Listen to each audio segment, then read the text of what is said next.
Hey everyone, welcome to Q&A with Adam. So we're going to go ahead and launch into PPP forgiveness in particular. We've got a bunch of questions that have already rolled in. Just as a reminder, at the bottom of your screen, there's a Q&A button. Hit that and we will address those as well. So it's good to have everybody on the line. Thank you for taking time out of your day. Hopefully we will make this a worthwhile investment. So Adam, first question from Stacy is, can you address how the FTE will be calculated for the PPP forgiveness? Sure, we've had a lot of questions on that, but first I have a question for you, Gary. Hit me. So we now call it Murph Mondays, and I'm still at a loss at how you do a 34-minute time. So I would just like to hear what your splits are between the mile and then the intervals, the push-ups, pull-ups, and squats, and then the second mile. We'll do it. The first mile, the key is, and for anybody that doesn't know what a Murph is, it's a mile run for a time, and then you do 300 air squats, 200 pull-ups, and push-ups, and 100 pull-ups. So, and then you do another mile run. So the key is don't burn yourself out on the first mile. Oh, and it's also wearing a 20-pound weight vest. So the key is, and my first mile is always faster than my last mile, but the first mile is usually about 8 something. The last mile is about 10, 9 something. So yeah. Okay. So you're blowing through the calisthenics. Okay, well, so mine still remains at the sub-hour, but not by much. So great job, Gary. We'll work on it. We can train. Anyway, just try to calculator time. So the first question was around FTE counts. So good question. There's been a lot of questions around that. And FTE counts, really, yeah, Charles, thank you, Charles. That is fast, I know. The FTE counts, there's two components to the FTE count. Component number one is the concept of average FTEs. So if you remember when you filled out your application, you had to put down an FTE count that represented your average FTE counts for the year. There wasn't a lot of guidance around that. So I'll just tell you what we did for ourselves and then what we advise clients to do for our calculators to understand what your baseline application was. So what we did was pretty simple because we obviously keep track of our time. So anybody that had entered more than 2,080 hours was considered full-time as one, and anybody less than that was fractional. So for us, it was super easy to calculate average FTE count for the year. Now, if you didn't have a time and billing system, what we advised people to do was to take their best guess. So if you looked at your unemployment reports, it would tell you weeks worked during the year. Then you could adjust that for part-time. You know, if you had hourly data, that would be a little bit simpler. You could do the analysis that we did. So, you know, now that you have your number established, you know, you really had 3 points in time that you could look at associated with that number. You know, it could either be calendar year 2019, it could be a rolling 12 months from your application period. So that's how you get the average FTE count. Now, the second test is going to be what's your average FTE count when you're fully recovered. And that FTE count, I believe, is from April 27th to June 30th off the top of my head, is when you're doing the calculation period, because I believe they're saying, hey, that's off the top of my head. It used to be February 15th, but I think it switched to April 27th now. They're basically saying, hey, we understand that some silly nonsense happened through this period. So I believe that the measurement period is April 27th. It may be February 15th. We'll clarify that later. But regardless, you're basically coming up with an equivalent average FTE count. Now, where it gets interesting is you can either compare that to what you reported or the prior period that you compared against, or alternatively January through February of 2020. So that's how you get the average FTE count. If the average FTE count is the same or more, the pot's right and you've qualified for the maximum forgiveness amount, assuming that you still hit the ratio of money spent. Now, if your FTE count isn't at the same average, what you can do to cure that is, as long as the FTE count, and it doesn't have to be the same people, but as long as the FTE count is the same as your original average by June 30th, it doesn't matter right now with the guidance, it doesn't matter if it's 1 minute before June 30th, and it doesn't matter what happens after June 30th, then you've basically met the criteria. So remember, it's average compared to average, but if your average is lower than the original reported average, you have the opportunity to cure it by making sure that the headcount meets the original average by June 30th, but it doesn't matter what happens after that. It doesn't matter how long the people were there, the way the guidance currently reads. So presumably what you would do is you look at where your average was hitting, and if it looked like you were going to go below, if you're going to be below, you need to make a judgment call on, whether or not you're okay with that in terms of the loan amount that would be left, or alternatively, you would end up, hiring a couple people back to get the number to the right number, and then move on from there with whatever you're going to do.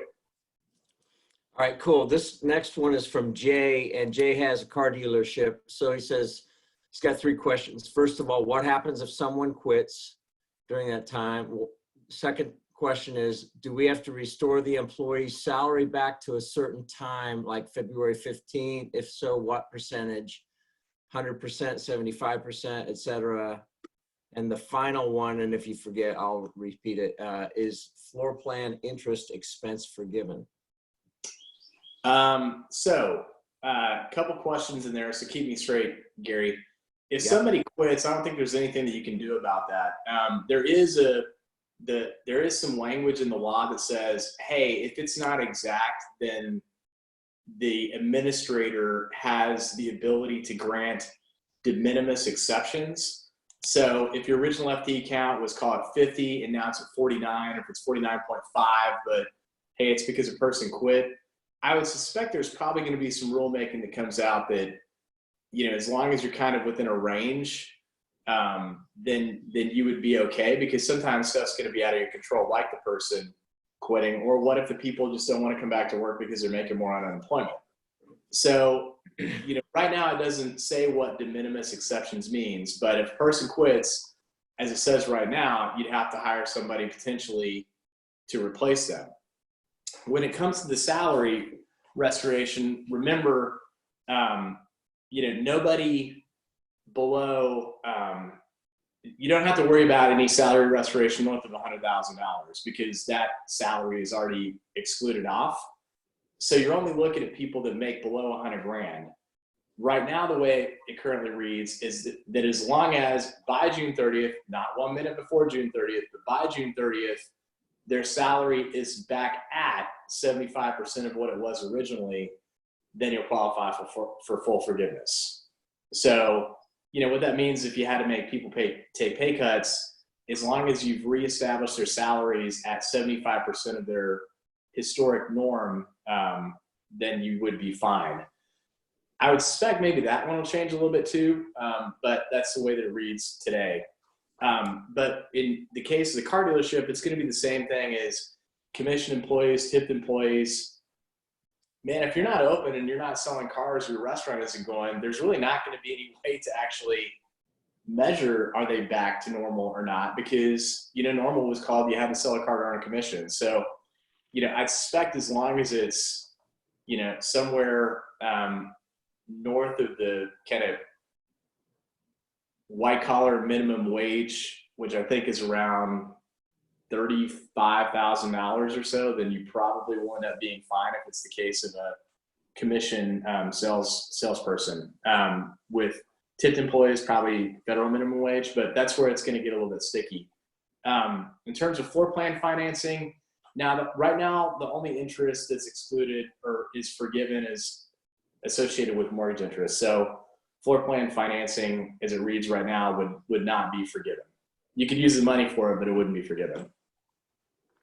Okay, thanks. Next question is from Eric. One other thing, Gary, on the last webinar, there was a question about the SBA 7A program and the payments for 6 months. I misspoke on that one.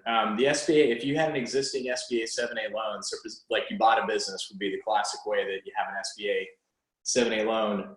The bank is picking up those payments or the SBA is picking up those payments for 6 months, starting with your next payment. It was supposed to be an automatic thing that you didn't have to opt into, but the advice from the SBA is you still need to reach out to your lender to make sure that they are set up to then receive a payment on your behalf from the SBA. So that's basically 6 months free on the SBA if you already had an SBA 7A loan. Oh, that's good. Next one is from Eric. 2 questions. We've applied for the PPP loan and received a note confirming this. This was on 4/13 from the SBA confirming our loan terms, loan amount, and payments, etc. The date on the note is 4/13. First payments due 7 months from this date. However, when I spoke to my loan officer, she said funds will be available no less than 10 days. So the question is, when does our 60-day clock start? From 4/13, the date of the note, or the date the funds hit the account? Our interpretation is it's the day the funds hit the account, because that's when they're really first available. Yeah, hopefully there'll be future guidance around that. A lot of people signed the loan document and got funded the same day, but our interpretation right now is that it's the date that the funds got wired into your account. I mean, that makes sense. Not much you can do with funds that aren't there yet. Right. Right. The second question is, we've been short paying the employer portion of our weekly FICA Medicare withholding since March 15. I know this is not a forgivable part of the PPP loan. However, when we file our Q1 941s, will we still be able to push these payments out against a credit without penalty per the law, i.e. 50% due by December 2021, remaining 50% due by December 2022. Just trying to figure out if we need to get current ASAP, or if this offset, or if this is offset with a credit, hopefully without a penalty. Yeah, so there needs to be some further guidance on this one. The way that the act read is that if you were deferring the employer portion of Social Security taxes, then that was mutually exclusive with loan for, or offset against loan forgiveness in the Paycheck Protection Program.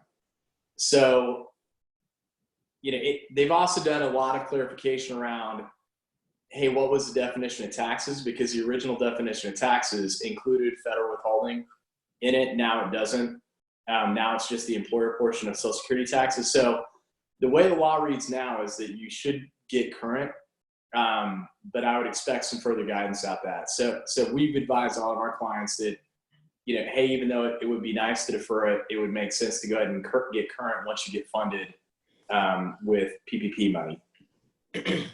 Okay, next question from Siddharth.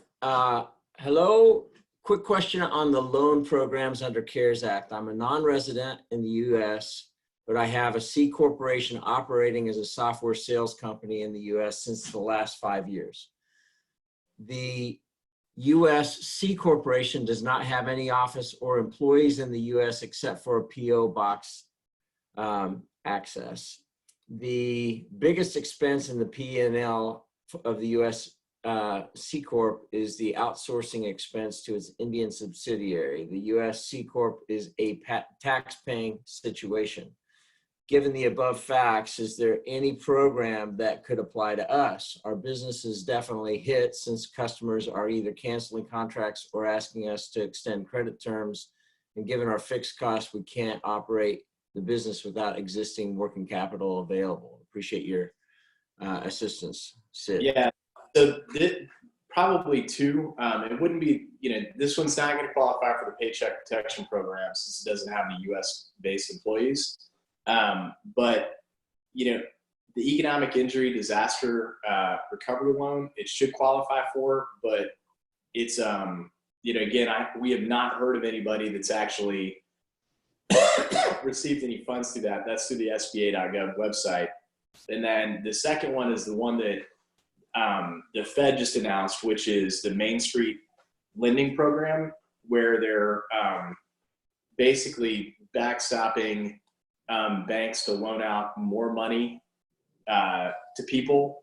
That nothing's going to be forgiven on that one, but it's possible that this would qualify there. And I know there's another question about the Main Street funding program that I'll wait. Yep. To that. So. Yeah, and that was teed up next anyway. And this is from Mike. He heard about this last night from Steve Mnuchin, found a link, sent us a link from National Law Review. Super low interest rates backed by the Fed, 4-year term, 1 year of no payments. Looks like the terms are pretty complicated though. Anything that you could review today, knowing that, you know, I had a lot of time to dive into it. In particular, looking at how to calculate maximum loan value, and specifically what constitutes debt for this purpose. Would you mezz debt, convertible notes, etc.? Yeah. So the Main Street funding program, you know, they wanted to have, in the original act, it talked about creating something called the Main Street funding program as another way to help out businesses that weren't otherwise going to qualify for the Paycheck Protection Program or might need funds above the amount awarded as part of the Paycheck Protection Program. So in this case, you know, there's basically two sub-programs. You know, one program loans up to 25 million bucks. Second programs loans up to 150 million bucks. You know, attractive terms, 4 years, payments deferred for 1 year, set interest rate. There are some specific requirements around what you can use the funds for. So it's not supposed to be used to refinance existing debt. It's supposed to, you know, primarily be used to continue operations of the company. So, you know, pay employees, and, you know, very similar to the Paycheck Protection Program, you know, there are some guidelines around restrictions around headcount, you know, what people get paid and stuff like that, and uses of the funds. In terms of what a company can borrow, you know, they're more kind of standard banking covenant type things. So, you know, funded debt to EBITDA, you know, 6 times. So the loan value can't be more than 6 times earnings before interest, taxes, depreciation, and amortization. And then there's another restriction around, you know, existing funded debt can't be, you know, more than 30% of the total funded amount. So basically, they're just trying to make sure that companies don't over lever themselves. The way that these funds are going to hit the streets is that the Fed is creating a special purpose vehicle that it's funding that will then distribute funds out to banks. So it'll come through your bank the same way the Paycheck Protection Program works. Now, all of that said, in my informal survey of 2 bankers this morning, answer number 1 was, I don't know what you're talking about. We're so focused on the Paycheck Protection Program. Answer number 2 was, hey buddy, nothing urgent. Are you guys planning on participating in the Main Street loan program? Hey man, not sure yet. So even though it's come out, I would not see a whole lot of movement on this one for probably another month or so, as the banks kind of firm up the original appetite for the Paycheck Protection Program first. You know, there was, you know, there's been a lot of meetings between the larger banks, which were a little bit slower to move, and the Treasury Department is kind of a, hey, what we're right, what we're wrong with this program. And, you know, the general consensus was, you know, man, we have had to devote a ton of resources to making this work. So, you know, you know, somehow, you know, things need to be a little bit more clear, you know, based on how much money the banks have spent trying to get the money out on the street. So, you know, I would stay tuned on the Main Street funding program, primarily because, you know, nobody that I've talked to knows about it yet. Even though it's, you know, theoretically out there, I wouldn't see the bank starting to focus on it for another couple of weeks. Next question from Chris says, I know that one of the stipulations is that you can't lay off employees, but can an employee be fired for normal reasons? attendance, job performance, theft, etc.? If so, is there more stringent record keeping requirement? So on that one, there's not, it would impact your FTE count, meaning you'd have to replace the person because there's no like exception for, hey, that guy sucks and stole from me. So when it comes to that person's ability to file for unemployment, depends on the state, but technically if they got fired, they're not supposed to be eligible for unemployment. But at the same time, nobody ever says on the application that I got fired. It's usually the employer that certifies that. And since it doesn't impact your experience rating or your insurance rate, I can't see a scenario where I would see a bunch of people denying claims, unless you just really, felt an overwhelming need to stick with the person. All right. Next question is from David. So is it true that the date that really matters from comparing baseline FTEs for forgiveness purposes is June 30th, 2020? Yes.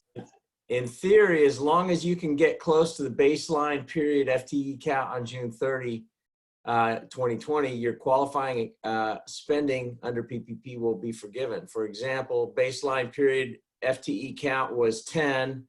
During your 8-week coverage period, your head count was 4 on average, but at June 30, you increased it to 10 for that last week. You'd get 100% loan forgiveness, correct? That's the way it reads now. All right. Next question from Tom. My small business is closed by state mandate. Employees have applied for unemployment. I've applied for all SBA programs, including 600 added to North Carolina unemployment insurance for each employee, 1,200 automatic stimulus check to each taxpayer, $10,000 advance to small business EIDL loans, PPP, SBA covering 6 months of existing 7A loan. Not a single item above has happened. Has anyone received cash for these programs, and do you think anyone ever will? Yeah, so good question. In terms of the enhanced unemployment benefits, which is the first one, that was supposed to be starting this week. It was up to the states to decide how they were going to disperse the funds, but that was supposed to be starting this week. The next thing that was referenced was the stimulus checks. Those are also supposed to be going out this week. And the way the IRS was supposed to deploy those funds is that if you had an existing routing number and bank account number on file, when you filed your tax return, they were going to go in there. Otherwise, it was going to get mailed to your last known address, which would, assumably take longer. With respect to the Paycheck Protection Program, in the informal survey of the BGW client base, I'm pretty confident that every business that was eligible and had employees applied, which probably equals around, if I had to guess, maybe 1,000 to 1,200 different companies. So far, I know of about 10 that have been funded, and maybe another 10 that have gotten commitments to fund.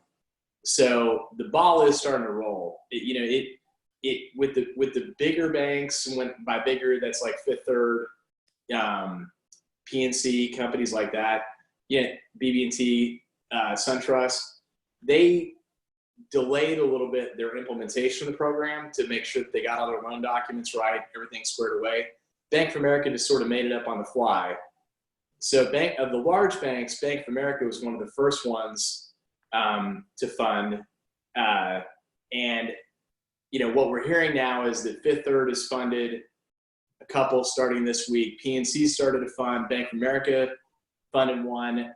So really the first guys out of the gate were really the community banks. So hats off to community banks for, whatever they did to get the word out there. I know we've had a few clients that have been funded by First Bank, and then a few that have been funded by Aquesta. I'm not sure about First National at this point, so I'm just trying to think about the big players in town. But so we've had about 10 that we know of that got funded, another 10 that have gotten their commitment letters, and we anticipate the rest are going to start to flow. So PPP, I feel pretty solid about. That's legit, real. As long as the as long as they don't run out of funds, which I think is they get really close, and the Senate and the House will get off their butts and actually get a compromise put together to recharge the program with the additional $250 billion, that one will be sound. With EDL, I haven't heard of anybody that's gotten the grant yet. I just did get notice that somebody that did the abbreviated application got a notice to try to recertify or something. I haven't checked ours. I was going to wait to do that for about another couple weeks or so. So if anybody has received the grant or anything from the SBA, please let us know at faq@trustbgw.com, because you'd be the first that we know about. And then with the SBA loan forgiveness, we touched on that earlier. That's supposed to be automatic. So just reach out to your bank and say, look, I want to be clear, this is automatic and I'm not paying you. But that's supposed to be automatic for an existing SBA 7A loan program. Yeah, I just got a note from Brandy saying that Town is also funding Town Bank. So, got it. Yeah, I've heard the same thing. Aquesta, Pinnacle, BBVA. Those are the ones that I know have been funding as well. So, next question, and just to clarify, so this is from Brent. So if he doesn't want to bring back a certain person or two, as long as you replace them with another person, you've met the FTE requirement, right? Yeah, I've had a lot of people that have called and asked that same question. They've said, hey, this seems like a one-time do-over where there's a lot of availability to get the culture like I want. True statement. Yeah. All right, cool. Let me double check here, make sure, because we've got a whole bunch more questions in the queue here.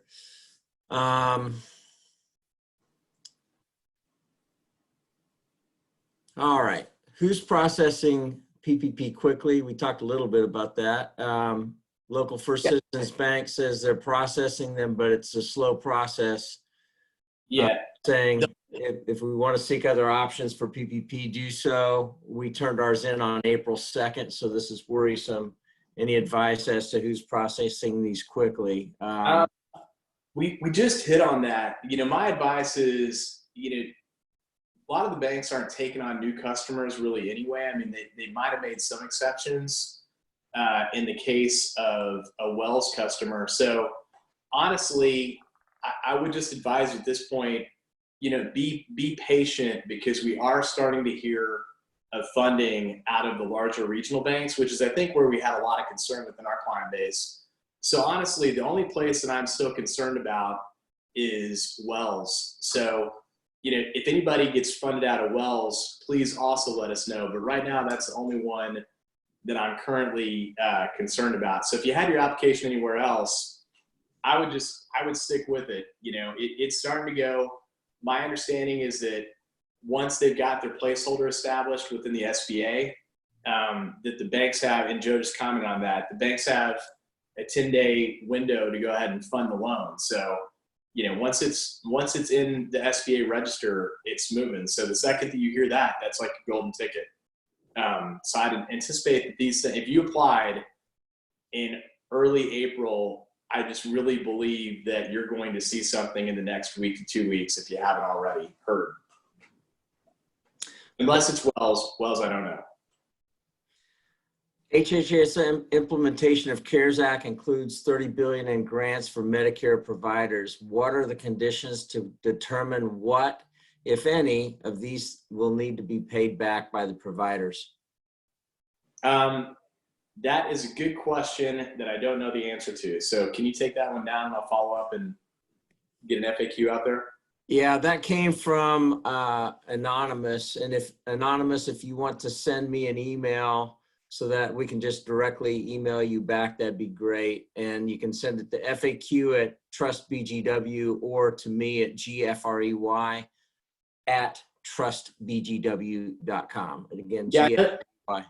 I know that we've had a client that has received a grant that accepts Medicare payments. So I'll follow up to see what happened. But and I apologize for not knowing more about it. It's just that within our existing client base, we've only got a handful of clients that accept Medicare payments. So it's just not a topic that I'm up to speed on, but I'll get an answer for you.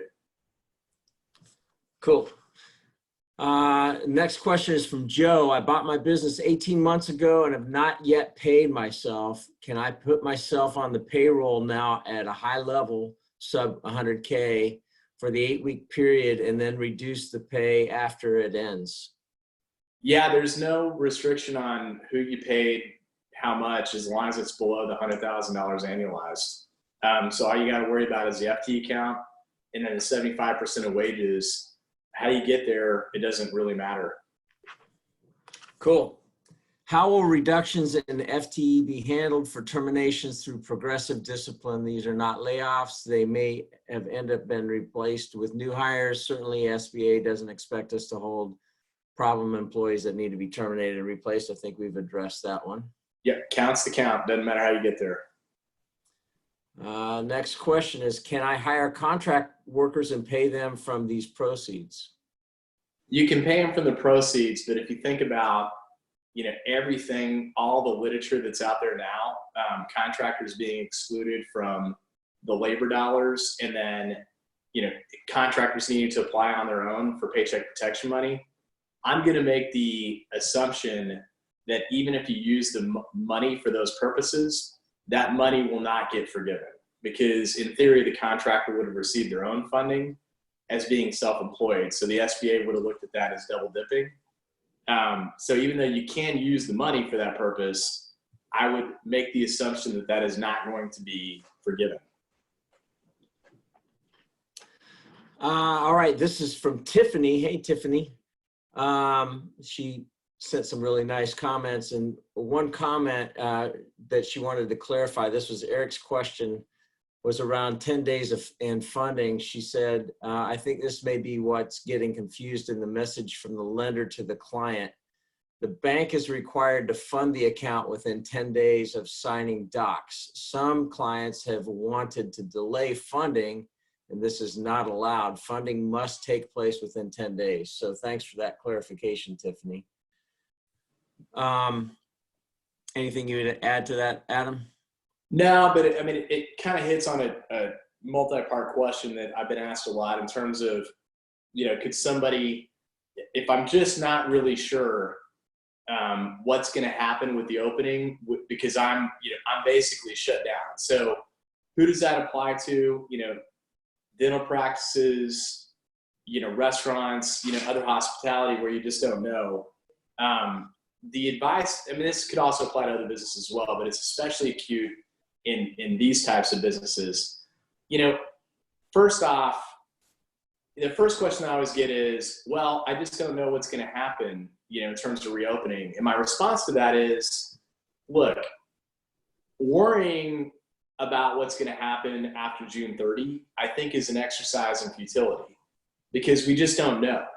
And if it's really that bad, then we're all screwed and are going to become communists. So really, your window of kind of trigger points are, okay, what's going to happen in North Carolina on April 21st? Is Governor Cooper going to extend, or is he not going to extend? What's going to happen after April 30th when the federal order ceases? You could look into what's happening in the upper East Coast states, New York, Connecticut, New Hampshire, in terms of how they're planning on reopening. And then the next trigger point, again, here in North Carolina, is what's going to happen with the schools post May 15th. So I personally feel like, regardless of, we're hearing a bunch of stuff on the news, but I feel like there's probably going to be either, a gradual opening kind of middle of May through the end of May with a lot more opening in June, or we've got a lot bigger problems. If it's a lot bigger problems, then figuring out how to hoard the PPP money is probably the least of your concerns. We've got bigger concerns to worry about at that point. So my point in saying all that is that, a lot of people have asked, can I delay funding? I think Tiffany addressed that. The only way to delay funding would be to delay the loan documents. And I don't know if I'd risk that at this point, because the window overlap is so close. So instead, what I would look to do is just to, start playing around with the payroll. I mean, at the end of the day, you've got $8,333 per employee to work with, regardless of what their annualized salary is, to still be eligible for forgiveness. So there's nothing to stop you from doubling up potentially a payroll in June to hit your number to maximize forgiveness, and then don't pay people in July. If that gets people heartache, I never said this on a live webinar, but maybe you hold that check. I don't know, but it basically just becomes a math problem that I wouldn't worry about trying to hoard the funds beyond worrying about June 30th. Instead, let's use the funds. You got a couple predefined trigger points. They're going to tell you whether you're going to get open or not. And then it's just all around, what do I need to pay people to maximize the forgiveness number? All right, this one's from Joe. If there are people I have on as 1099s, doesn't it make sense for me to add them as W-2s for at least the next 2.5 months? Yeah, so yes, and the only risk that you're going to run in that is, later on down the road, if you try to convert them back to 1099s, you're potentially going to run into the am I an employee or a contractor issue. So I think with that one, while technically you could cut them back to being 1099s after the 8-week period, I would just be careful, make sure you're really comfortable with the people that they're not going to go to the Department of Labor. Next question is from David. Up to 25% of PPP loan proceeds can be used for non-payroll things like rent and utilities. We're also talking to landlords about rent abatement for April and May on the side, and haven't paid April rent pending outcome of PPP loan and discussion with landlords. This is a food and beverage franchisor. Is it better to pay rent for April under PPP coverage, or negotiate deferral of rent for coverage period with LL? It's just a variable at that point. So meaning you got 75% or more on labor, 25% or less on rent and utilities. So what I would try to do in that specific instance, if you can get the abatement, you've got it worked out where they're willing to either extend the lease by 3 months or apply the payments to the back half. So I'll give you a specific example. This may not be your lease, but a conversation that I had yesterday with a restaurant client. They're on a percentage of sales lease. So they pay the landlord a percentage of sales. So if there are no sales, there is no rent. In that specific instance, what I told them to do is to go ahead and pay, they receive $400,000, pay the rent, even though you weren't obligated to, and ask the landlord to apply it towards future periods. So that would be my suggestion in this case, is continue on with the abatement, knowing that you've got to get to a 75-25 ratio when you get reopened, and see if you can get that payment to apply to future periods where you're really going to be open versus going backwards in time. I think that just answered a question from Joe as well, which was our rent will decrease during this time, so I just want to make sure I can use it all. I think that was a good strategy, actually. Next question is from Tina. For some suggestions on the first webinar with your team, I've paid everyone their full pay, no taxes taken out or payroll taxes submitted for their last paycheck on 4/1/20. Should I continue to not pay payroll taxes, pay gross pay to our employees, or should I go back to paying them taxes? We're in line at our bank for the PPP loan. I'm not sure we'll get one as they appear to be running out of funds, and I don't want to deal with a huge employee tax bill after this. Please advise, our payroll is due tomorrow. So going back to how I'm feeling about PPP getting funded, I probably would hold off this payroll and do it like you did the last payroll. and then get everything caught up once you receive funding. All right, great. Next question from Tom regarding PPP program. I'm a company incorporated as an Escort, but the only company's employee. As such, I do not take a salary per se, but choose to take monthly draws. In the PPP program, they asked for a Form 994 from my 2018 tax returns, which I do not have, or a QuickBooks type printout. Because I'm so small, I simply use Excel for monthly accounting. Will this lack of documentation disqualify me from consideration? Yeah, so in S corporations, you know, that's kind of a thorny one. So in an S corporation, you know, the owner of the company is supposed to have a W-2. So the component that is the W-2 is the part that qualifies for the Paycheck Protection Program. The distribution piece, which isn't typically, you know, taxed well, it isn't taxed with traditional payroll taxes, Social Security, Medicare, and the like. That isn't included in the PPP calculation. So you get into this conundrum of, well, what if I didn't take a W-2? Even though it's not technically correct, what we do at BGW in that instance is we will typically create the equivalent of a W-2 on what's called Schedule C of your tax return, which is a sole proprietorship, which that part qualifies for PPP, to basically get some Social Security taxes paid in, because that's meeting the spirit of the law.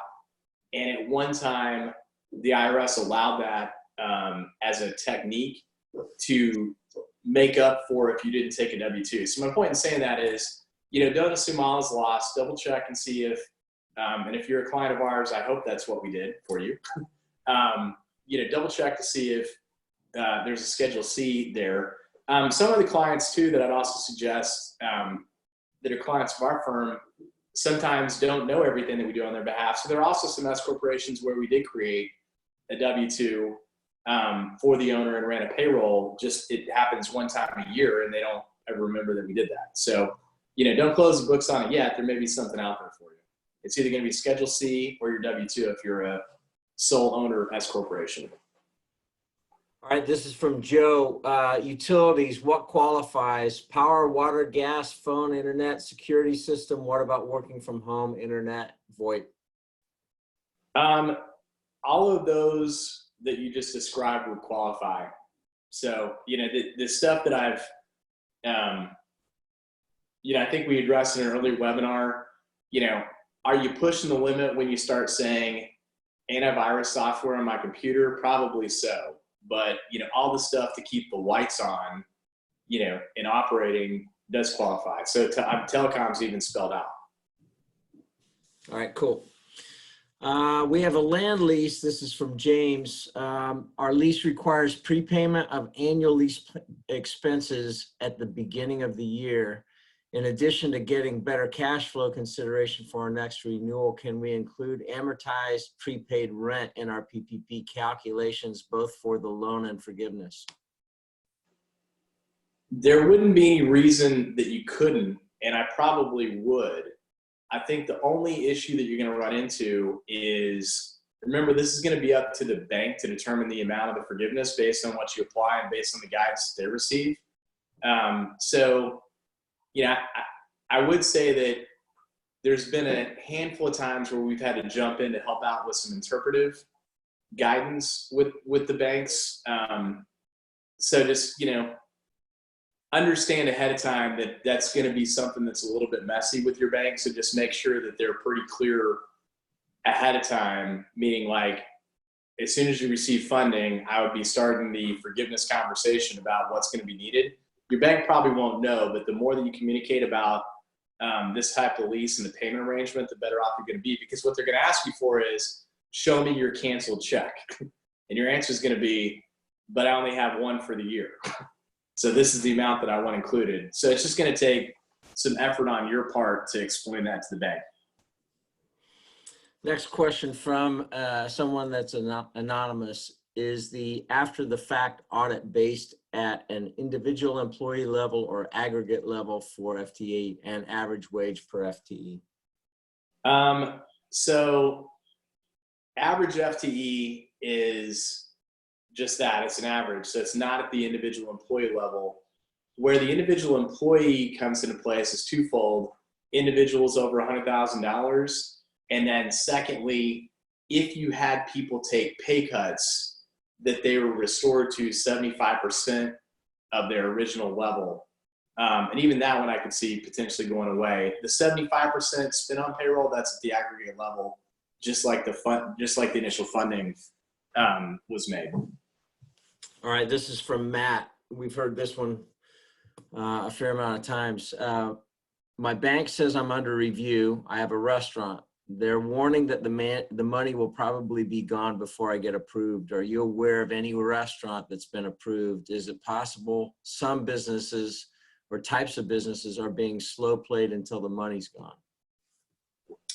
We've had a few restaurants that have been approved. So that's more specific to your bank and how they have applied. You know, I think they're all just trying to be conservative and not make promises, knowing that they're, in theory, are finite funds.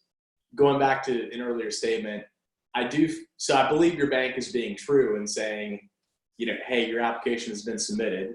We're waiting to hear back whether or not we have funds available, and they're not excluding for businesses that aren't open. I mean, I know that for a fact, just based on our own client base. So I think what we'd be looking at is, I think as soon as someone can produce a report saying that the 350 billion is gone and there's another 300 billion of demand in terms of actual submitted documentation, you're going to see Congress get off their butts.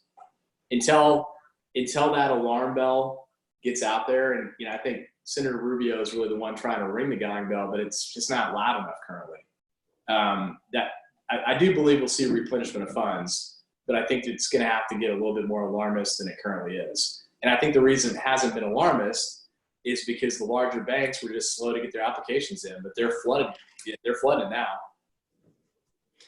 Next question from Joe. Point of clarification, with PPP, do we have to meet the 75 paid out threshold for payroll and also the FTE criteria on June 30th, or one or the other of the two will be fully forgiven? Right now, it's both. But I would suspect, to make it easier, they may drop the FTE count and the restoration of salary. But right now, it's actually all three. But I would expect that to get a little bit more relaxed because, again, you know, this is the same banker that approved you. It's the same banker that's going to have to go through the forgiveness documentation. And that's that's going to be a very complicated thing to prove or disprove. So I suspect it's ultimately going to land as, like, if you spent 75% on payroll, you're fine. But don't take that to the bank because right now it's all three. Okay, this is also from Joe. Is FTE based on June 30th or the average of the prior 8 weeks? It sounds like it's the 30th, right? Yeah, so the first test is, what was your average? If your average failed, as long as it meets by June 30th, you're fine. From William, are you guys aware of businesses who've actually been funded thus far during PPP? We covered that. They had one client that had 10K emergency fund hit their account, but that's all they've heard. So, you know, based on what we've said today so far, yeah, we're starting to hear them trickle in. A week ago, I think we were probably the only ones that we knew of. Yeah. This is from James. Any feel for how many PPP loans have actually been funded at this point? Yeah, we've I think addressed that to the best that we know. Nick, what impact does current cash position without PPP impact have on PPP debt forgiveness? Zero. It's not a factor. I mean, you know, at some point, since you're certifying that your business was distressed, you know, could there be a point where they come back and look at that as part of the forgiveness equation? Possibly, but I'm not I'm not super nervous about that at this time, because if you just look again at BGW as an example, you know, our window would be done by kind of middle of May. So we'll turn around and we'll submit our application for forgiveness. Sorry, middle of June. We'll submit our application for forgiveness. The bank is supposed to approve that within 60 days. So that would take us to August 15th. So look, while I feel like at the end of the day, all the work that we had to do is still the same work that we had to do, I don't, you know, unless things get really bad with not reopening, I don't really see a lot of our, even though a lot of our clients are struggling right now, you know, they're all good, solid people. I think they're going to stay in business, especially as the funds start to flow. So for us, I think we're going to land the same, but by August 15th, we won't be the same. And by June 15th, we certainly won't be the same, because, you know, right now our cash collections are down by about 40%. So you know, we are harmed, and there's no prediction of the future at this point. So it's really tough to say what's going to happen on the backside in terms of evaluating where you harmed or not. So I really wouldn't worry about the audit at this point, you know, other than, hey, did I really spend the money on payroll or not? I think the distressed part, I don't think they're going to mess with too much. Okay, this is from Twinette. Similar to the question from the car dealer, we're a pediatric therapy company, may not be able to open until May or June. We applied for PPP last week. If we guarantee employees paychecks for the next 2 months using PPP, then what happens if salaries go back down in July because our clients are not returning? Is the company penalized? Currently, it's not penalized. So again, if you're looking to maximize your bang for the buck, you know, what you would end up doing is, you know, use unemployment. If you're fully closed, you know, you can use unemployment while you're waiting to get funding. Then, you know, use your 75%. And if that 75% actually meant 3 to 4 months of someone's pay, you know, you just need to keep a running record of that and be comfortable that you're kind of paying employees ahead. And then if you have to do a slow ramp up, remember that the enhanced unemployment benefits last through July 31st. So, you know, you could, you know, put people back on unemployment if you needed to in that window to help make the funds last, knowing that you've already kind of paid ahead some of your payroll for August, September, you know, just based on how you deployed the 75% of the funds for payroll purposes. And again, you know, what you really got to get comfortable with is, hey, if I double paid somebody, is that person going to come back? You know, I trust Gary with my life, so I'm pretty sure Gary would come back.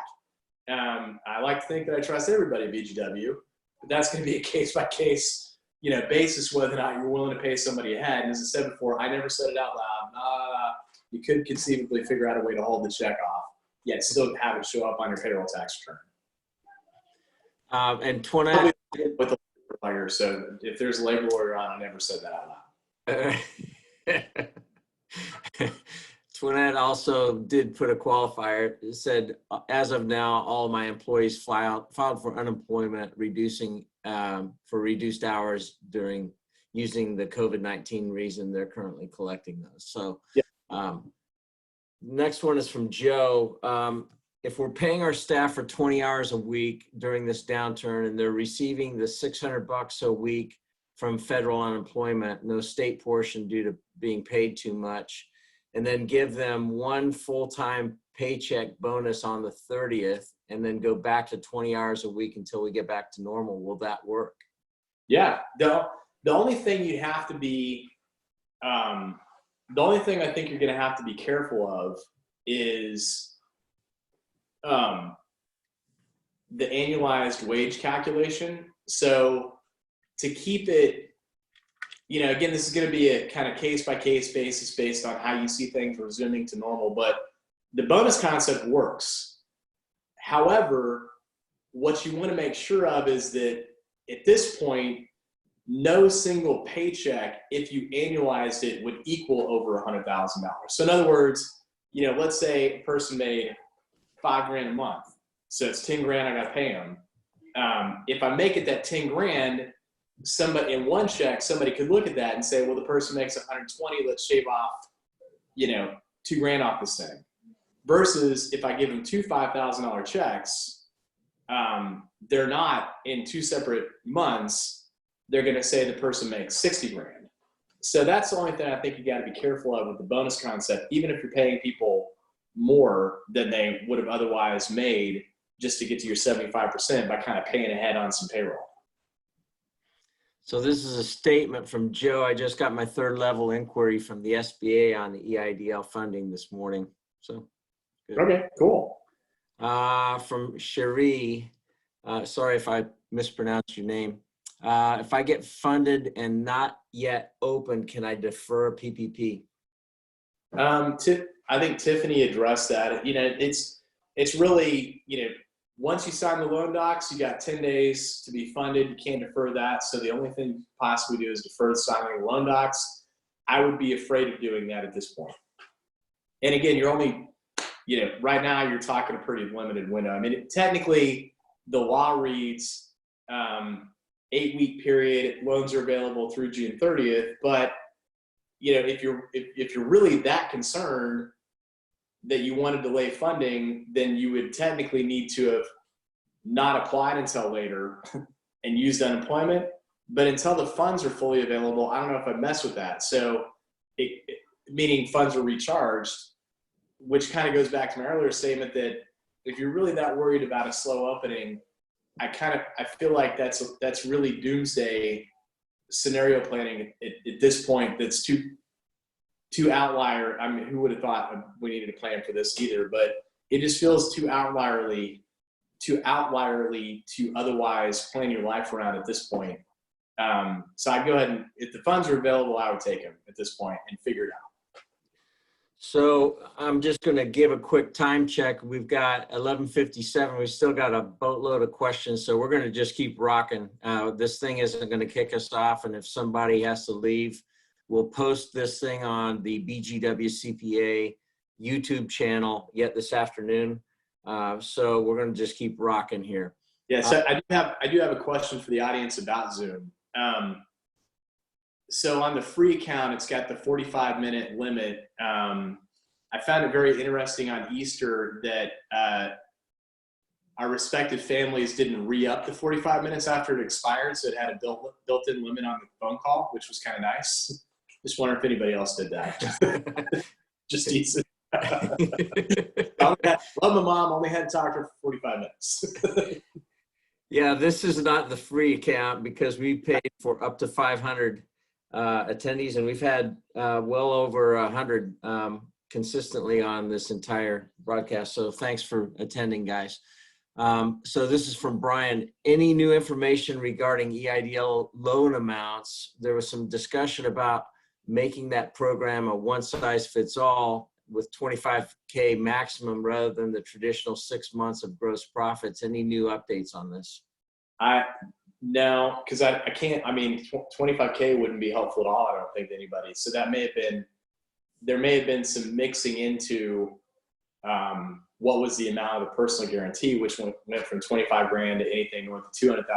But we don't know. I think we just heard that had a couple people that have started getting inquiries from the SBA in terms of funding limits. I think we heard now that one person has received the grant money, but I have not heard that that's going to be one size fits all, because that would be non-helpful. Okay, great. This is from Nick. We're planning a distribution this year. How long after PPP loan forgiveness should we delay it? So this is assuming that it's a profit distribution. There's no distinction on the uses of cash. So, you know, if you have the cash to make the distribution, as long as you're still meeting the loan forgiveness criteria, you should be fine. So it's really that, you know, that being said, it's up to you for what's the reason that you're doing it. So, you know, like in our world, you know, we've got a tax payment that's due July 15th. You know, we're not going to get any brownie points for distributing June 30th. So even though we technically need to make the distribution, we're not going to do it until after the June 30th window. So I probably would look at, why are you doing the distribution, and delay it if possible. But if you have to do it, there's no restriction on the use of funds. It really just comes down to the forgiveness component. Now, that being said, you know, if I end up having, you know, 2-year term debt for 80% of the loan because I did a big distribution to myself, I would suspect your bank is going to have a frowny face about that, even though it's a government-backed loan. This is a follow-up question from Anonymous. So regarding FCB processing, how will I know when our application is placed with the SBA? Should we process with another? So that's going to be your bank that tells you that status, and that goes back to earlier guidance. You know, if your bank's telling you that they're already working on it, that's a true statement. From everything that I've heard at this point, they're all scrambling, and as I said, the only customers that I'm worried about are the people that have applied with Wells. This is also from an anonymous. If anybody from Wells is on the phone, it's not a knock. I mean, you know, you guys went through what you had to go through with the regulators. Just that we haven't had any customers that have so far had grass shoots, you know, cropping up. Whereas every other bank that at least we deal with, which is pretty much most of them, we've had at least some indication of either funded or funding. Yeah. This is also from Anonymous. If I lay off a more highly compensated employee and hire a replacement at a lower salary, how will this impact the forgivability of the loan? It doesn't matter. It's just 75%. 75% of? Meaning, like, let's say you have a person that's making $100,000, that counts as $100,000, and it counts as 1 FTE. So if you lay that person off, replace them with a $60,000 person, your FTE is correct, but you still got a $40,000 salary gap. As long as compensation in totality still meets 75% of your PPP loan amount, you're fine. If it doesn't, you're going to have to figure out what to do with that $40,000 gap, or just accept the fact that that's debt that's hanging out there at the very end. All right, great. This is from Robert. If I had a salary over the limit, can I pay myself under the limit and get forgiveness? Yeah, that's what we've advised all of our clients to do if they can stomach it. I mean, there's no, you know, right now you're not winning brownie points for, you know, paying more than $100,000. So if you're trying to make cash last, it feels very bougie to say, and if you can live on it, I would just stick at the $100,000 level. You know, ride it through, and if you're gonna, that's gonna be a case-by-case decision on whether or not you're gonna make that up. So related, you know, we've also, you know, pre all this stuff happening, we did advise our S-Corp owners to cut over to distributions to at least save paying the taxes. You know, with funding in place, once your clock starts, you need to hop back on a W-2 at that $100,000 level. And if you need to augment yourself, augment it through distributions, because you want to maximize the forgiveness on your wage. All right, this is from Brett. Can I receive the $100,000 EIDL grant if I don't have any employees, but I pay myself $13,000 management fee for active management of commercial real estate? So that's got multiple parts to the question. So the latest guidance on the EIDL loan for the $10,000 grant is, you know, someone asked a question a while back. It's $1,000 per employee. So it's supposed to be used for payroll, and that's their little verification process. So while you could conceivably receive an EIDL loan, you know, where you really should be looking is wherever you report the management fee, because, you know, that either means that you're reporting it as self-employment earnings or it's rolling into another company somewhere. That's the piece where you would actually be going to your bank and applying for the Paycheck Protection Program money. That's the route that I would take if I pay myself a management fee, and that's how I was earning a living. It's the entity that received the management fee that I'd be looking to make the application for, because that's where your employees sit. Next question from Anonymous. Do you see any issue with paying rent for future months out of PPP funds? Yeah, I don't see it. I mean, they haven't given a bright line test on cash versus accrual basis. So if that's what if you're meeting the 75%, 25%, and the way that you get there is paying a little bit ahead on rent, I don't see an issue with that currently. All right, this is from Twinette. I have an Escort with 32 employees, receive a W-2 myself. The majority of my biweekly paychecks have taxes withdrawn for the company. Once I use PPP to pay myself, can I reduce the amount of taxes that I typically would have deducted from my paycheck so that my net pay will be greater without having any tax penalties later? Well, so what you'd have to do then is remember that if you've been basically over withholding to cover your flow through income from the S corporation, there won't be any penalty if you do either one of the following things. Either A, double down on the W-2 piece on the withholding after we get through June 30th, or alternatively, just make a July 15th estimate or a September 15th estimate to get back to the same number that you were going to have withheld in totality from your paycheck. All right, clarification from Joe. The amount below the 100K annual average still counts towards the 75%, correct? Okay, so two parts to that I want to make sure that I address. Anything below $100,000 counts. So, all payroll below $100,000, if I spent 75% of my PPP money on that, 100% forgiven. The second 75% test is at an individual basis. So let's say a person's making $100,000 to keep the math simple. As long as that $100,000 person is making $75,000 by June 30th, I'm fine. But remember that I still had a $25,000 gap that I needed to make up from other payroll somewhere to meet the big, the 75% sum on all my payroll.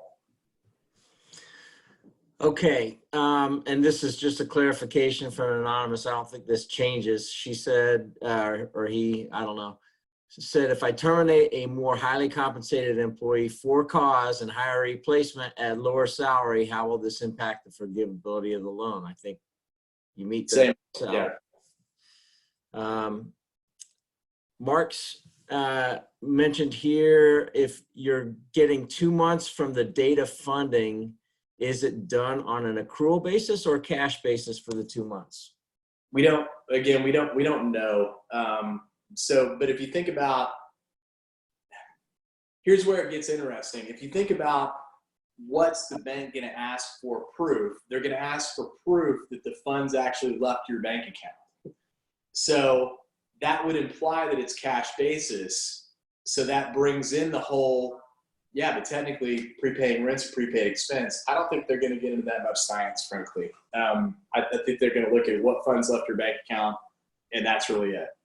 And they're probably not going to give you the benefit of accruals as an expense.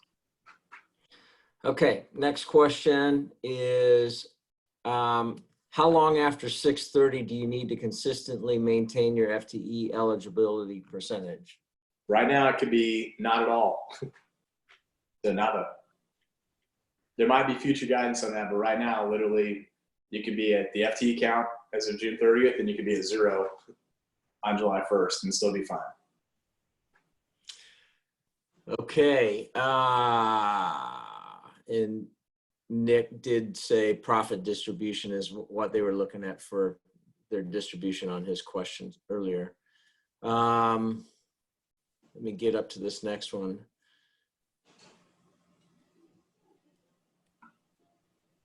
Hold on, my scroller got stuck. Okay, does a company have to spend the 75% of the PPP money on payroll or bring the employees up to 75% of their pay rate on June 30th? It's actually both, right? Yep.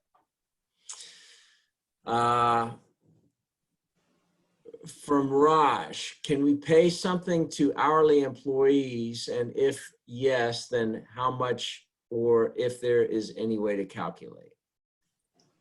Can you repeat the question, Gary? Yeah, sorry, Raj, I'm trying to make sense of this. It says, can we pay something to hourly employees? And Yeah, so I think the intent of this question is these are hourly employees who are not working. So in theory, since they're not working, you wouldn't need to pay them. That falls in the category of the tipped employee, the commission salespeople, hourly workers that can't come to work.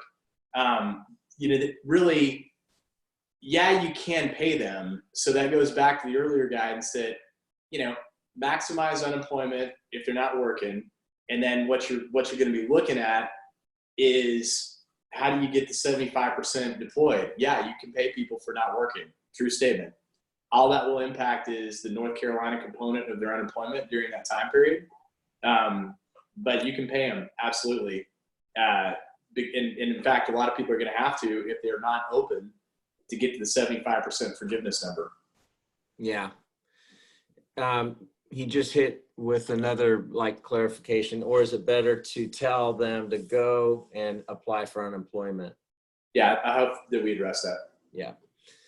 Let me see if we got anything else here. We got another message here from Janet. If you have someone making over 100K in one company, can you pay them out of two companies since they are on both companies' payroll in order to get the full payroll counted?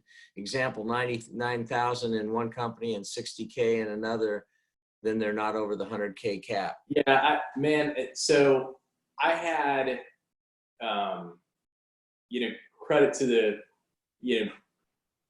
one of our colleagues at First National that, said, look, when I was explaining some of the issues that were going on with Bank of America's application process with related entities, it's like, look, the way we understand this is global relationship. So on that 100 grand, what we don't want to be seeing is, 100 grand W-2 over here and 100 grand W-2 over here equals 200 grand, but I got forgiveness here and forgiveness there. So my answer to that is, this is a case where I would not be messing with the law and the intent.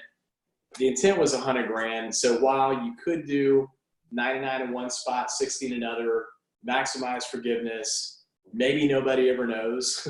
I just wouldn't want to be that guy, and I would stick with the 100 grand. Now, maybe the banks will put in some procedures to try to get to the bottom of that if they're related entities,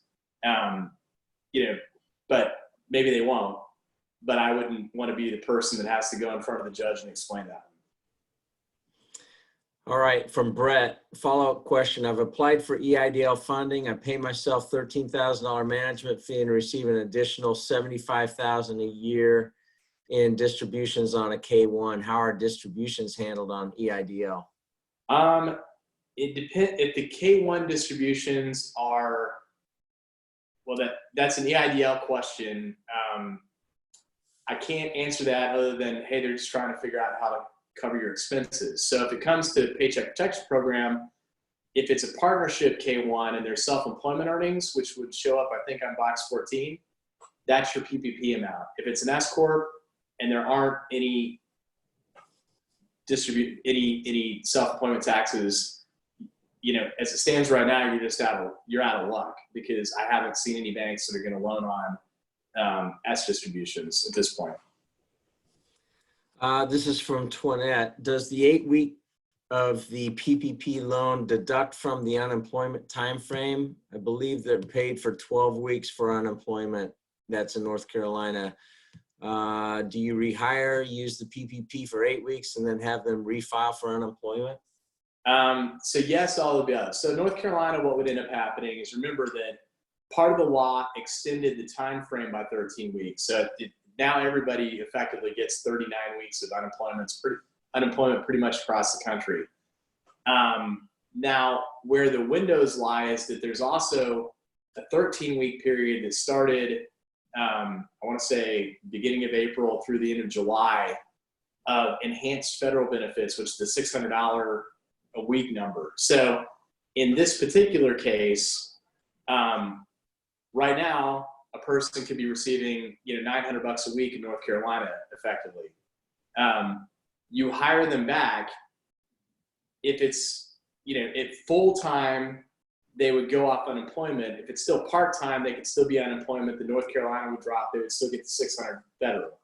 Then if you had to drop them again, as long as it's before July 31st, they're still going to be at the full North Carolina and enhanced federal benefit, which is the 900, it's actually $950 through July 31st. Then it would drop back down to the North Carolina max, pending any other changes, of $350 a week. All right, good. This is from Anonymous. Can you pay a non-owner employee up to the $100,000 cap while on PPP, adjust their W-2 down, then bonus up to their normal take-home out of cash? Can you read that one again? Yeah, can you pay a non-owner employee up to the $100,000 cap while on PPP, then adjust their W-2 down and bonus up to their normal take-home out of cash? I'm not sure if I'm following the question. So if you could provide some additional clarity, whoever made that comment, that'd be great. But generically, it doesn't matter.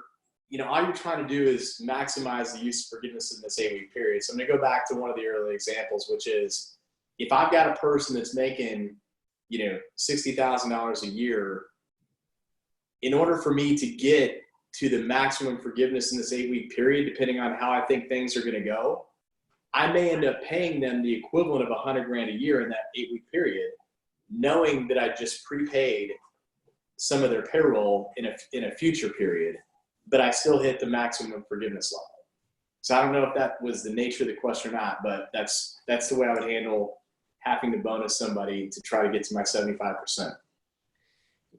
Yeah, it seems as though what they're trying to do is maximize their forgiveness and then also be able to pay their employee back to the, make them whole if they're above the 100,000. And I don't know that it comes with if you're gonna, you're gonna need, if you're trying to make them whole, you could pay them cash. I don't advise it. You just need to make them whole through the proper channel, because if the IRS comes knocking in an audit, they're gonna say, hey, where'd this cash go? It went to Joe. Prove it. Where's their 1099? Oh, you can't produce a 1099? And if you can produce a 1099, oh, why were they a W-2 and then a 1099? So I generally advise people don't mess with cash payments. Yeah. Yeah, I think that later on in the year, win. The reality is later on in the year, once things normalize and you got cash flow, you could probably do them a year-end bonus or something like that and be fine. Yeah. Okay, Toinette. I own real estate that my Escort company rents from. Am I able to use PPP loan from the Escort to continue to pay rent to my other company? Yeah, there's no restriction on that currently. So the advice they're giving people is just, the only thing I'd want to make sure of is that pigs get fat, hogs get slaughtered. So I probably, in the case where it's a self-rental, I might be a little bit more, I probably would still consider doing the prepayment as long as it truly was a prepayment and didn't end up being a backdoor way for me to increase my rent rate. Because remember, it's supposed to be based on leases that were established pre-February 15th. So in theory, you're supposed to be bound by the four corners of whatever you were paying previously, versus, hey, I was at $20 a square foot, let's go to 40, woo! I wouldn't want to be that guy. Yeah. No. This is from Raj. Follow-up. If I pay hourly employees, let's say for 35 hours, average weekly, under what category? What I mean is, will it be bonus, sick, or I'm not sure. I use ADP for payroll. For this purpose, it doesn't matter, because if you took Paycheck Protection Program money, you're not going to be applying for the tax credits associated with pay and sick leave. So, the category in this case doesn't matter, because you're not going to be using the tax credits. So just pick whatever you want in that standpoint. All right, awesome. Let's see, from Anonymous. Yeah, the question was Like, about, clarify, Gary, all of what you just described would qualify as long as you're not trying to also claim a credit. okay, great. So it sounds like we answered Anonymous's question. The question was about keeping the employee above $100,000 hold during the PPP. You answered it, thanks. So from Raj, follow-up, do I have to tell him not to apply for unemployment, or is he still eligible for unemployment?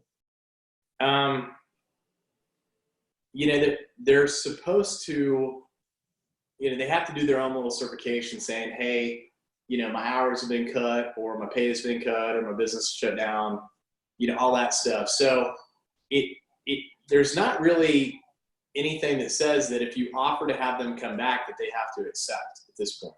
So, you know, I think that's going to be the case where hopefully, you know, you got some loyalty or something that's out there and you've been communicating with the employees. Awesome. Well, we have burned through 60 some questions in an hour and 21 minutes. It looks like we've covered all of them. So good job, Adam. Stump the chump. You survived, man. You did great. Thank you, Gary. That's so at 2 minutes a question, that's slower than your push up, pull up, squat, split times. So that's true. Oh, you guys have a great one. We will get this thing posted yet this afternoon on the BGW CPA YouTube channel. And if you do have any questions, feel free to hit me and FAQ@trustbgw.com. And mine again is GFREY@trustbgw.com. And we'll try to make sure that we take care of you. Thank you. Stay safe, stay healthy, and we will get through this. You guys. Yeah. One other item here before you close it, for everybody that's out there. I don't know if it'll be tonight or tomorrow morning, but we have developed a loan forgiveness calculator that we'll do an explainer YouTube on and make that calculator available to you guys. When were we planning on posting that? I think that calculator is up. I think it is. I think it's up on our website. I haven't checked this morning, but I think that was the plan. Okay. We'll double check on that. Let me see. There's one other thing here that just came in. Let's make sure that we got it. While we're on, we got a few more. Anonymous says, this is better than Tiger King. Love that. You know, the irony of that is I'm from Oklahoma. And no tigers and no animals have been maimed or hurt during this filming either. One serious question from Twinette: what type of documentation do you need in place for the employees to accept the lower rate? It's more of an employment law question that I don't know the answer to, but I would assume that, you know, just some sort of like email communication would suffice at this point in terms of, hey, here's going to be your compensation going forward. All right. Well, we have now answered all of the open questions. So thank you, everybody. Thank you, Adam. You did a great job. We appreciate you and everybody out there. So again, take care. We will have this up, and keep checking on the BGW YouTube site. Again, it's BGW CPA YouTube. You can find it by Googling it. And we're also throwing a fair amount of stuff up on our website at trustbgw.com. Look in the COVID-19 response section and look for that explainer video later on today. That'll be really good. They're really good. So take care. You have a good one. Thanks again, Adam. Thanks, Gary.